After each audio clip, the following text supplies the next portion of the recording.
이 과거에 한때 유행하던 찬송인데요. 우리 성도님들은 이런 복음성가를 들어보셨는지 모르겠습니다. 세상은 평화 원하지만 전쟁의 소문 늘어간다. 이 모든 인간 고통 두려울 뿐 그 지겨움 끝없네. 제가 어렸을 때 교회들마다 이 복음성가를 많이 불렀습니다. 아마 당시 우리나라 사람들은 평화를 무척이나 갈망했나 봅니다. 당시는 오늘날처럼 남한이 북한보다 군사력이나 경제력에서 월등히 뛰어난 것은 아니었기 때문에 한반도의 평화를 원하는 마음으로 무의식적으로 우리 기독교인들이 이 복음성가를 많이 부른 것 같다라는 그런 생각이 듭니다. 그렇습니다. 이 복음성가의 가사대로 세상 사람들은 평화를 원하는 것 같은데 이상하게도 이 지구상에는 전쟁이 끊임없이 일어난다라는 겁니다.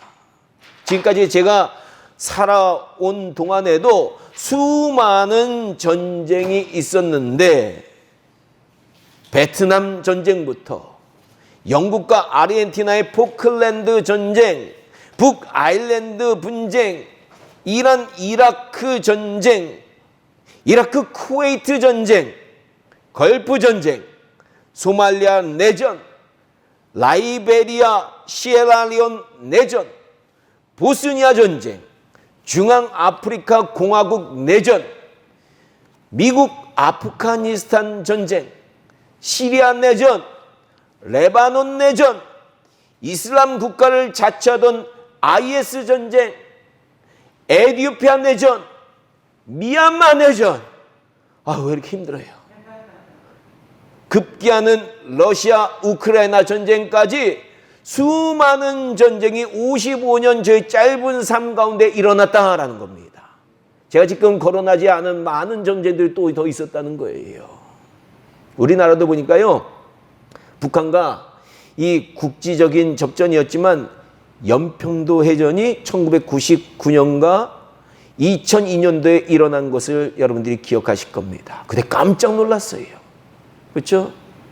이처럼 이 세상은 전쟁이 끊이지 않는 곳임을 우리는 느낄 수 있다는 겁니다. 그래서 미국 언론인인 크리스 헤이지라는 분은요, 전쟁을 1,000명 이상의 목숨을 앗아간 실제 싸움으로 정의할 때 과거 3,400여 년 역사 가운데 인류가 완전한 평화를 누린 해는 268년, 즉 전체 역사의 8%에 불과했다라고 얘기를 합니다. 그렇습니다.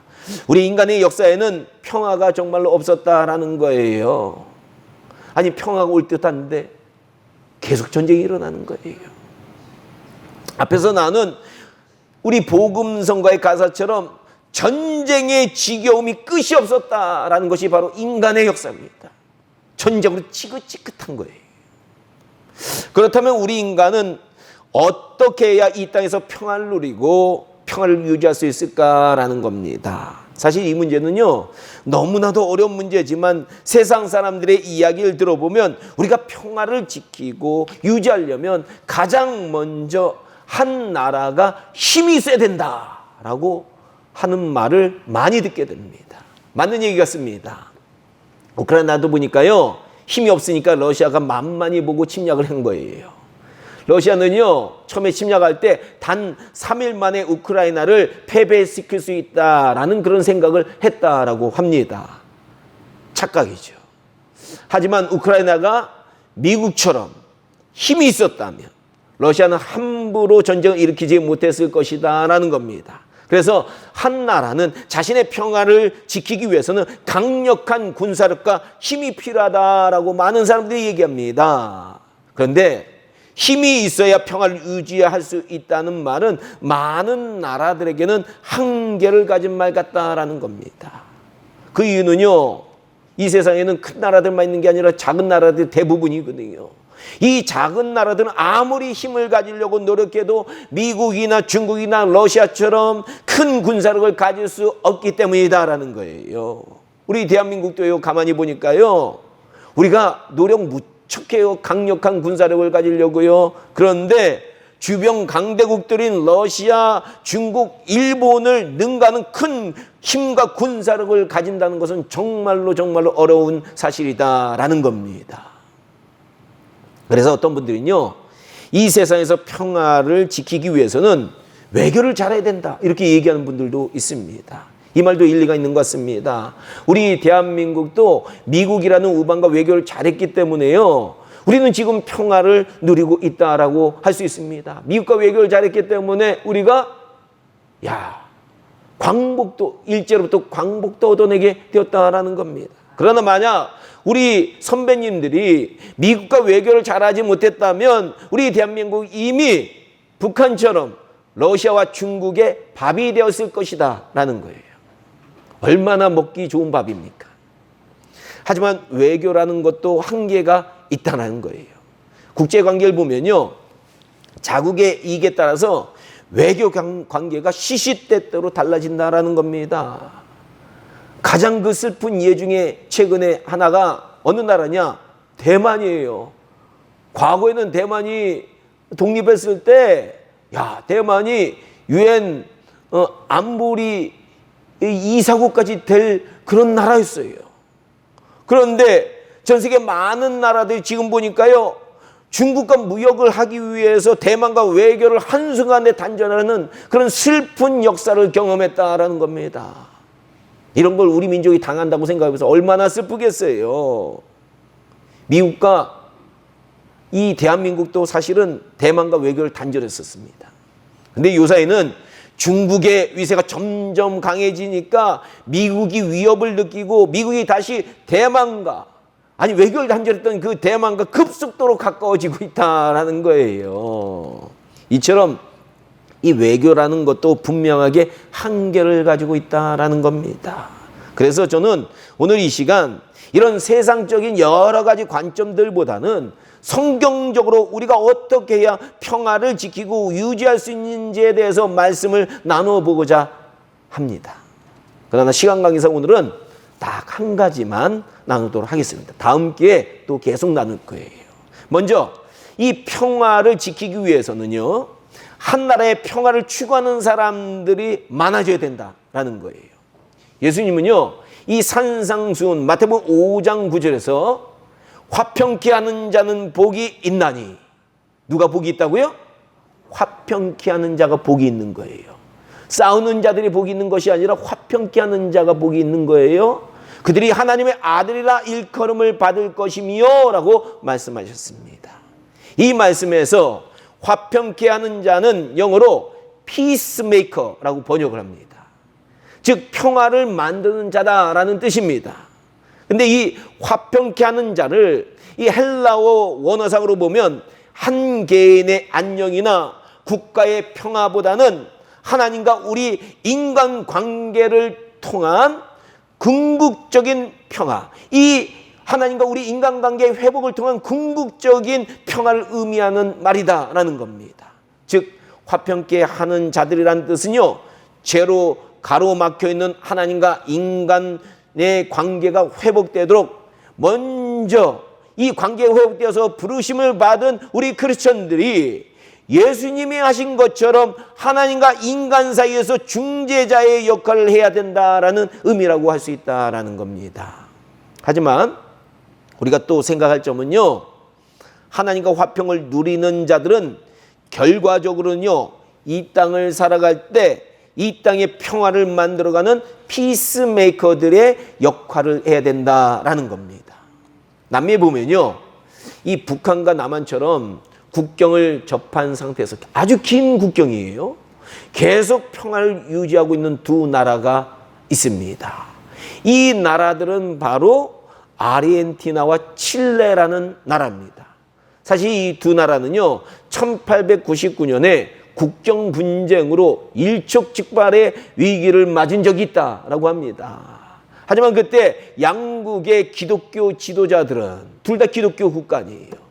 이 기독교 지도자들은 사랑만이 양국의 평화를 유지하는 길입니다. 전쟁과 증오는 후손들에게 살상을 유산으로 물려줄 뿐입니다 라고 양국 국민들에게 호소를 했다라는 겁니다.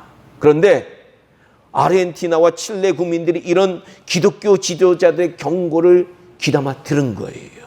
그래서 양국가는요, 전쟁을 하려다 전쟁을 포기하고요, 대체했던 이 전쟁용 무기들을 이제 전쟁하지 말려니까 필요 없잖아요. 다 녹여서 앞으로 계속 평화를 추구하자고 그들의 국경인 안데스 산맥에 그리스도 예수의 동상을 세우고 에베소서 2장 14절의 말씀을 새겨놓게 되었다라는 겁니다. 그는 우리의 화평이신지라 둘로 하나를 만드사 원수된 것 곧 중간에 막힌 담을 자기의 육체로 하시고 아멘. 정말로 멋진 결단입니다. 정말로 멋진 결단이에요. 우리 남북한에도 이런 결단이 좀 일어났으면 정말로 좋겠어요. 그렇죠? 우리 막힌 담, 휴전선의 담 우리가 헐자, 평화롭게 살자, 이런 역사가 좀 일어났으면 얼마나 좋겠습니까? 근데 안타깝게도 북한이 이런 기독교적인 사상은 없어요. 칠레와 아르헨티나가 정말로 멋진 결단을 했는데요, 이 결단으로 양 국가는요 120년이 지난 지금까지도 평화를 유지하고 있다라고 합니다. 맞습니다. 인간에게요 증오와 미움과 살생과 분쟁을 끊임없이 가져다 주기를 원하는 사탄의 세력들이 가득한 이 땅에서 정말로 평화를 지키고 유지하는 방법은 평화를 사랑하고 평화를 유지하기를 원하는 피스메이커들이 있어야 된다라는 거예요. 그리고 그런 사람들이 많아져야 이 땅에는 평화가 찾아오는 것이다라는 겁니다. 싸우기 좋아하는 사람들이 가득하면요 전쟁이 일어나는 거예요. 바로 그러기 위해서는 먼저 우리 크리스찬들은 하나님과 우리의 영적 깊은 관계를 회복하고, 우리가 먼저 무엇을 누려야 됩니까? 평화를 누려야 되는 거예요. 그래서 이 평화를 우리 가정에서, 우리 교회에서, 우리 직장에서, 우리 인간관계 속에서, 그리고 우리 삶의 모든 영역에서 이루어 나가야 된다라는 겁니다. 하여튼 크리스찬이 가는 곳에서는 평화가 이루어져 나가기 시작해야 되는 거예요. 그리고 다른 사람들도 이 평화를 누리도록 전도해야 되고요, 그들을 하나님 앞으로 데리고 나와서 하나님과 영적 화평을 누리게 해야 된다라는 겁니다. 그래야 그들도 평화를 만드는 자들이 된다라는 거예요. 평화를 만드는 자들이 되는 전염병이 이 세상에 가득 차대요. 코로나만 가득 차면 안 돼요. 평화를 만드는 자들이 이 전염돼 가지고 여기저기서 평화를 만드는 자들이 생겨나야 된다라는 거예요. 이렇게 되면 우리가 사는 곳에는 점점 평화를 사랑하는 사람들, 평화를 추구하는 피스메이커들이 많아져서 평화가 풍성해지게 되는 겁니다. 그리고 이런 사람들에 의해서 바로 평화가 유지되고 평화가 지켜지게 되는 것이다라는 겁니다. 그러나 만약 우리 기독교인들이 먼저 하나님과 깊은 화평을 누리지 못하고 하나님 교회는 그냥 외식적으로만 나오고 정말로 그 영적 깊은 관계에 들어가지 못하는 그런 신앙생활을 한다면 우리는 절대로 우리의 가정 하나도 평화를 이루지 못한다라는 겁니다. 크리스찬들이 가정 하나도 평화를 못 이루면 그건 문제가 있는 거예요, 절대로요. 사실 평화라는 것은 이루기가 정말로 어려운 거예요. 사탄 마귀 귀신이 어떻게 해서든지 평화를 깨트리기 원하거든요. 평화를 싫어하는 것이 어둠의 세력들이거든요. 전 세계 어떤 국회도 평화를 이룬 국회가 없어요. 우리나라 국회 보세요. 평화롭나요? 맨날 싸워요. 저는 그래서 요새 하도 싸우니까 텔레비전을 꺼버려요. 국회에서 서로 싸우는 거 보면. 저가 스트레스를 받거든요. 아니, 남북한보다 더 싸워, 국회가 어떻게.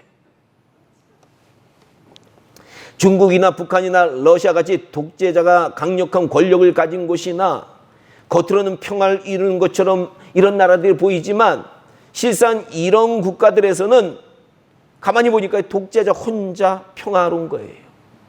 북한도 김정은 혼자 돼지같이 평화로워요. 자기는 살쪄가지고. 수많은 사람들이 그 밑에서 박해를 받고 있다라는 겁니다. 푸틴 밑에서도 마찬가지, 시진핑 밑에서도 마찬가지입니다. 자기는 평안한데 수많은 사람들이 그 밑에서 박해를 받고 있는 거예요. 이처럼 세상을 뜯어보면 가정마다, 학교마다, 교회마다, 사회 어느 곳에든지 평화를 이루는 곳은 드물다라는 겁니다. 원래요, 우리 하나님께서는 우리 인간에게 평화와 안식을 누릴 수 있는 유일한 조직으로 무엇을 주셨냐? 두 가지 조직을 주셨어요. 그게 뭐예요? 가정과 교회다라는 겁니다. 그런데 오늘날 가정과 교회를 보면 평화와 안식은 이름뿐임을 많이 느낀다는 거예요. 지금 이 세상에 수많은 가정들이 가만히 보니까 마지못해서 사는 가정이 너무 많아요. 오히려 서로 원수가 되어서, 아니 부모와 자식들이, 형제들이 평생 안 보고 사는 가정들이 너무 많아요. 그리고 교회는요, 겉으로는 서로 평화를 이루고자 하는 것처럼 보이지만 그 속에 들어가 보면 서로 왜 미워해요? 분쟁하고 갈등으로 나눠진 교회들이 한국 땅뿐만 아니라 전 세계에 너무 많다라는 겁니다. 가정과 교회는요, 하나님이 우리에게 주신 사랑과 평화의 공동체인데 너무나도 많은 사람들은 그곳에서 희망을 찾지 못한다고 아우성치고 있다라는 거예요.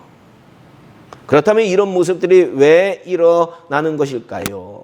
그것은 앞에서도 말했지만 우리가 기독교인들이 하나님과 제대로 된 화평을 누리지 못하기 때문이에요. 우리의 영혼이 하나님과 진실로 참으로 화평을 누리면 우리가 어떻게 남을 사랑하지 못해요. 미워할 수 없어요. 용서하지 못하고 이해하지 못할 수가 없다라는 겁니다. 화평을 누리면 다 이런 것이 이해가 되는 거예요. 우리는 우리 속에 하나님께서 주시는 평화가 넘쳐나면 우리가 가는 곳 어떤 곳에든지 우리는 평화를 만드는 사람이 된다라는 겁니다. 바로 이 시작이 우리 기독교인으로부터 시작된 것을 우리는 알아야 된다는 거예요. 바로 우리 기독교인으로부터 시작돼야 되는 거예요. 세상으로부터 시작되는 것이 절대 아닙니다. 평화는요. 세상에는 희망이 없어요. 세상은요, 가만히 보니까 이익을 추구하는데 무척 민감한데 평화를 추구하는데 너무나도 둔하다라는 겁니다. 그래서 세상은 이익을 추구하기 위해서 전쟁도 과감하게 벌여요. 수많은 생명도 자신들의 이 이익을 위해서는요, 종이짝처럼 버려버리는 거예요. 아니, 실상 세상은요, 하나님과 화평을 누려본 적이 없기 때문에 하나님께서 주시는 평화가 무엇인지 전혀 모른다라는 겁니다. 평화도요, 그 평화가 주는 기쁨을 맛본 사람만이 그 평화를 추구하게 되는 거예요. 맛있는 음식도 먹어본 사람이 그 맛있는 음식을 자꾸 먹는 것처럼 평화도 맛본 사람만이, 하나님께서 우리에게 주시는 그 평화도 맛본 사람만이 그 평화를 이루려고 노력하게 되는 거예요. 그러므로 우리 기독교인들은 세상 사람들이 말하는 평화는 자기의 이익을 추구하는 평화이지 진정한 평화가 아니라는 것을 아시고 이 세상 사람들의 말에 현혹되면 안 되는 거예요. 참된 평화는요, 하나님과의 화평의 관계 회복으로부터 우리에게 찾아온다라는 것을 우리가 명심해야 되는 거예요. 그런데 왜 세상 사람들은 하나님과 참된 관계 회복이 안 되는 것인가라는 거예요. 그것은요, 세상은 하나님과 우리 사이에 화평을 가로막고 있는 것이 죄라는 커다란 담이 있다는 사실을 모르고 있기 때문이다라는 거예요. 사실 세상은요, 제가 얼마나 우리와 하나님 사이를 갈라놓고 있는지 전혀 모르는 것 같아요. 그래서 세상 사람들 보면요, 자신들이 죄인임을 모르고 살고 있다라는 겁니다. 아니, 그래서, 아니, 내가 무슨 죄를 졌어? 나 죄인 아니야. 나 감옥 간 적 없어. 다들 그렇게 얘기해요. 근데 그 속에 보면 죄악의 덩어리들, 죄악의 씨가 너무 많아. 자신들과 하나님 사이에 있는 죄담이 얼마나 큰지 세상은 모른다라는 겁니다. 그래서 이사야 선지자는요, 이사야서 59장 2절에서 이렇게 말합니다. 오직 너희 죄악이 너희와 너희 하나님 사이를 갈라 놓았고 너희 죄가 그의 얼굴을 가리어서 하나님의 얼굴을 가리우겠다는 거예요. 너희에게서 듣지 않으시게 함이라. 아멘. 맞습니다. 죄악이 하나님과 우리 사이를 갈라놓았다라는 겁니다. 그리고 우리가 죄를 지으면 하나님은 그의 얼굴을 가리우셔서 우리의 기도와 우리의 외침을 들으시지 않으신다라는 겁니다. 이렇게 되면 우리와 하나님 사이에는 그 죄 때문에 화평이 완전히 사라지게 된다라는 거예요. 이는 마치 도박에 중독되어서 맨날 도박하겠다고 돈 달라는 아들에게 그 아들 만나고 싶습니까? 아버지가요? 피해 다니잖아요. 그것처럼 우리 하나님 아버지께서도요, 우리 인간들이 죄를 지으면 우리를 피하시고 우리 얘기를 듣지 않으신다라는 겁니다. 그러므로 죄는 우리와 하나님 사이의 커다란 담이에요. 이 커다란 담, 이것 때문에 인류가 불행해지는 거예요. 저 아담과 하나님 사이에 죄악의 담이 생기니까 아담이 숨어버리잖아요. 하나님과 화평한 관계 깨져버리잖아요. 그래서 구약은요, 우리와 하나님 사이에 있는 죄악이라는 커다랗고 두꺼운 담을 지성소 앞에 있는 휘장으로 보여주고 있다라는 거예요. 하나님의 임재를 상징하는 법궤가 있는 성전의 지성소에는 원래 누구도 들어가지 못하도록 커다랗고 매우 두꺼운 휘장, 즉 커튼이 가로막고 있다라는 겁니다. 이 휘장의 크기가 어느 정도인지 아세요? 가로가 10m예요. 높이가 18m, 한 20m 정도 돼요. 우리 교회보다 몇 배 높은 거예요. 두께가 20cm 정도 됩니다. 휘장은 엄청나게 두껍고 무거운 커튼입니다. 그래서 이 휘장을 과거에 설치할 때 어떻게 설치했느냐? 유대인 제사장 300명이 한꺼번에 힘을 모아서 성전에 매달았다라고 합니다. 이것은 바로 우리와 하나님 사이를 가로막는 죄의 담이, 죄의 크기가 이렇게 크고 무겁고 거대하다는 것을 성전 휘장을 통해 우리에게 보여주는 것이다라는 겁니다.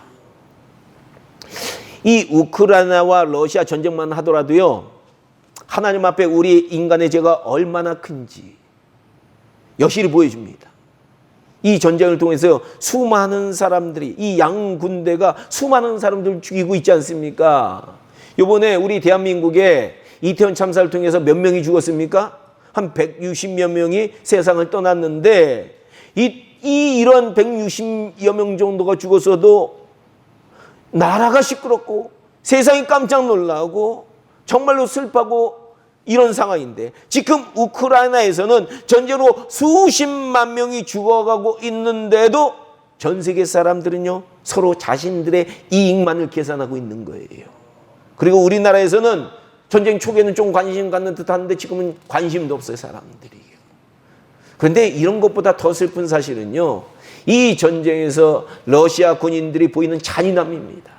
그들은 우크라이나와 같은 민족이라고 말하고, 그들은 잘못된 길에서 구하기 위해서 우리가 이렇게 전쟁을 일으키게 됐다라고 말하면서 수많은 무고한 생명들을 죽이고 있고, 입에 차마 담지 못할 끔찍한 만행을 여자들에게 저지르고 있어요.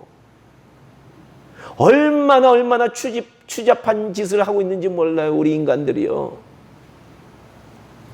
우리는 이런 인간의 전쟁을 보면 우리가 얼마나 잔인한 존재가, 얼마나 더럽고 얼마나 추잡한 존재를 깨닫게 됩니다. 우리도 전쟁이 안 일어나서 그렇죠. 전쟁이 일어나면 엄청나게 사람들이 추잡하게 바뀌어요. 죄악된 모습을 바뀌어요. 이처럼 전쟁만 보아도 우리 인간은 하나님과 커다란 담, 즉 죄가 가로막고 있다는 것을 깨닫게 됩니다.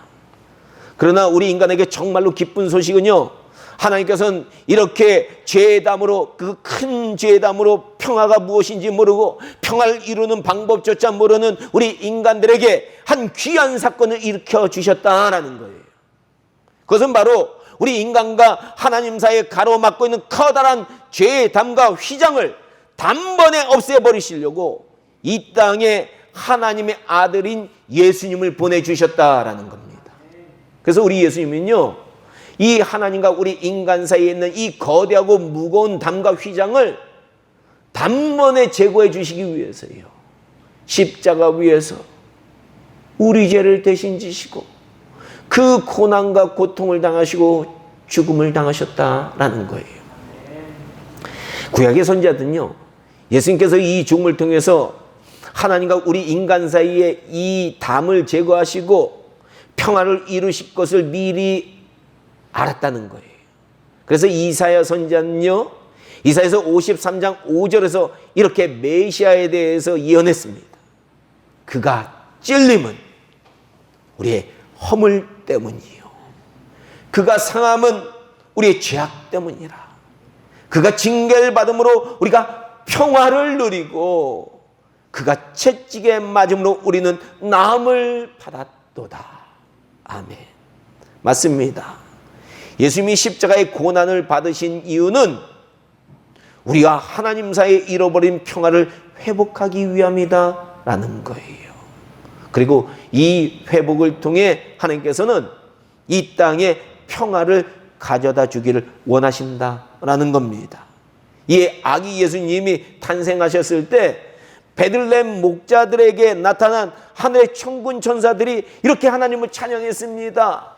지극히 높은 곳에서는 하나님께 영광이요, 땅에서 하나님이 기뻐하신 사람들 중에 평화로다. 바로 우리 예수님은요, 우리 인간에게 평화를 주시기 위해서 오신 분입니다. 그래서 우리 예수님을 무슨 왕이라고 하는 거예요? 평화의 왕, 평강의 왕. 히브리어로 샬롬의 왕이라는 거. 샬롬의 평강인데, 구약에서 이 평강의 왕으로 오실 예수님 가장 잘 예언하고 있는 왕이 누굽니까? 솔로몬이에요. 솔로몬이 바로 평강의 왕입니다. 이분이 오셔서 이 땅에 평화를 주시고 우리에게 평화를 주실 것이라고 예언한 거예요. 그런데 통일교는요, 아니 문선명의 평화의 왕이라고 얘기를 하더라고요. 아니 그런데 이 평화의 왕이 앞으로는 평화를 얘기하면서 미국에선 총기 회사를 사가지고 엄청나게 많은 사람들에게 총장사를 하고 있는 거예요. 아니 어떤 평화의 왕이 총장사를 해요, 뒤에서. 앞에서는 평화를 얘기하면서. 우리는 알아야 돼요. 세상은요, 겉으로는 평화를 말하지만 정작 뒤로는 자기들의 이익만을 챙기고 있다라는 거예요. 그러나 우리 예수님은 우리에게 참된 평화를 주시기 위해서 오신 분입니다. 그분은 우리에게 어떠한 이익도 추구하지 않으시고 우리에게 모든 것을 내어주신 분이다라는 거예요. 그리고 우리의 죄를 대신 짊어지시고 십자가의 어린 양으로 죽으신 분이다라는 겁니다. 이 죽음으로 우리와 하나님 사이에 있는 죄의 휘장은 단번에 갈라지고, 성경에 보니까 예수님께서 십자가에 돌아가실 때 그 크고 두꺼운 휘장이 사람들이 찢으려고 해도 절대로 찢어지지 않는 그 휘장이 하나님의 능력으로 단번에 찢어졌다라는 거예요. 바로 우리 인간과 하나님이 화평을 이루는 사건이에요. 죄로 원수되었는데 이제는 예수 그리스도의 보혈의 피로 화평을 이루게 되었다라는 그런 귀한 사건이다라는 겁니다. 오늘 본문의 말씀처럼 우리 주 예수 그리스도로 말미암아 우리는 이제 하나님과 화평을 누리게 되었다라는 거예요. 오늘 본문 말씀 다시 한번 읽어드리겠습니다. 예수는 우리가 범죄한 것 때문에 내어줌이 되고 또한 우리를 의롭게 하시기 위하여 살아나셨느니라. 그러므로 우리가 믿음으로 의롭다 하심을 받았으니 우리 주 예수 그리스도로 말미암아 하나님과 화평을 누리자. 맞습니다. 바로 이 화평을 누리는 자들은 이 땅에서 화평케 하는 자들이 되고 평화를 만드는 자들이 되는 것이다 라는 겁니다. 그러므로 우리 성민교회 성도님들은요, 우리에게 중요한 의무가 주어졌다라는 것을 반드시 아셔야 됩니다. 무슨 의무예요?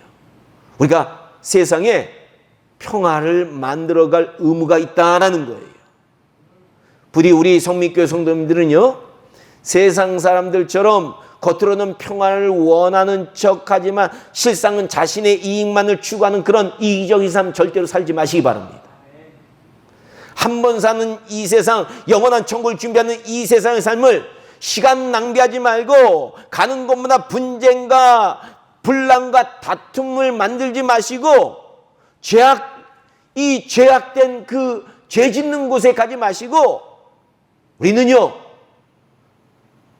가는 곳마다 평화를 만들고 평화를 가져다주고 사랑과 기쁨과 용서와 우애와 서로 존중함과 친절함과 봉사와 불쌍히 여기는 것과 자기 희생과 서로 배려하는 피스메이커의 삶, 화평케 하는 자의 삶을 사시길 주님의 이름으로 축원합니다. 기독교 이런 삶 살아야 돼요. 이런 삶 살라고 하나님께서 그 죄악된 세상에서 우리를 부르신 거예요. 그러면 우리가 정말로 평화를 만드는 삶을 가는 곳마다 우리를 통해서 평화를 만드는 삶을 살게 되면 주님께서 말씀하신 것처럼 세상은 우리를 뭐라고 부르는지 아세요? 너희는 정말로 하나님의 아들이다. 화평의 아들이구나. 라고 우리를 칭찬할 것이다. 라는 겁니다. 과거에 로마 시대 때요. 그 수많은 박해 가운데서도 로마의 성도들은 평화를 만들었어요. 그렇기 때문에 로마의 95%가 기독교인이 된 거예요. 우리나라가 왜 이 땅에서 30%의 기독교인에서 멈추고 날아가고 있는지 아세요? 우리 기독교인들 가는 곳마다 평화를 안 만들어요. 그냥 여기가 좋습니다. 나만 혼자 이기적으로 나만을 위하는 삶을 살고 있다는 거예요. 그래서 절대로 주님이 우리를 통해 영광받지 못하신다라는 겁니다. 부디 우리 성민교회 성도님들은요, 오늘 말씀을 통해 이 평화를 만드는 자 내가 꼭 돼봐야 되겠다. 성령님의 그 능력이 힘을 받아서 내 힘으로 안 되지만 성령의 능력이 힘을 받아서 세상을 평화롭게 하는 자, 그런 자가 꼭 돼봐야 되겠다. 그런 결단하시고 그런 영향력을 미치는 저와 여러분들 다 되길 주님의 이름으로 축원합니다. 기도하겠습니다.